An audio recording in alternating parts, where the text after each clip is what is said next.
In the 1970s, children growing up on Staten Island were warned about a name, Cropsey.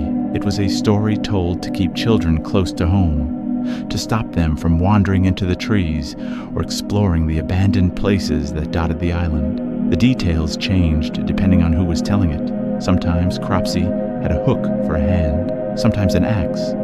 Sometimes he was an escaped mental patient hiding in the woods. For years, Cropsey was nothing more than an urban legend. Then the place behind the story began to matter. At the edge of Staten Island sat Willowbrook State School, a massive state institution opened in 1947 to house children with developmental disabilities. In 1972, an investigative expose revealed shocking levels of neglect and abuse, exposing a reality far more disturbing than any local legend. And over the next decade, the school was slowly dismantled. And by the early 1980s, large portions of the campus were effectively abandoned. It was during this period that fear on Staten Island shifted from folklore to reality.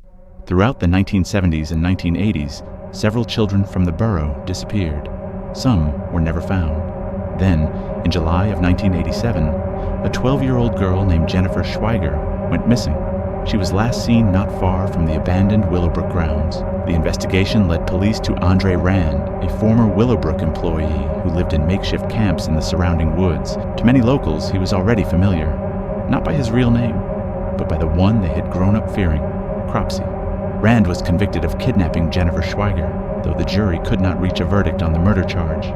Years later, he was also convicted in the 1981 kidnapping of another Staten Island child, Holly Ann Hughes.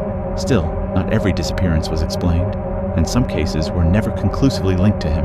The land of Willowbrook State School was eventually redeveloped, and today it forms part of the City University of New York, home to the College of Staten Island. The name Cropsey still carries weight, not because it's supernatural, but because it exists at the intersection of myth and reality. A reminder that sometimes the stories we tell to scare children are rooted in something far more real.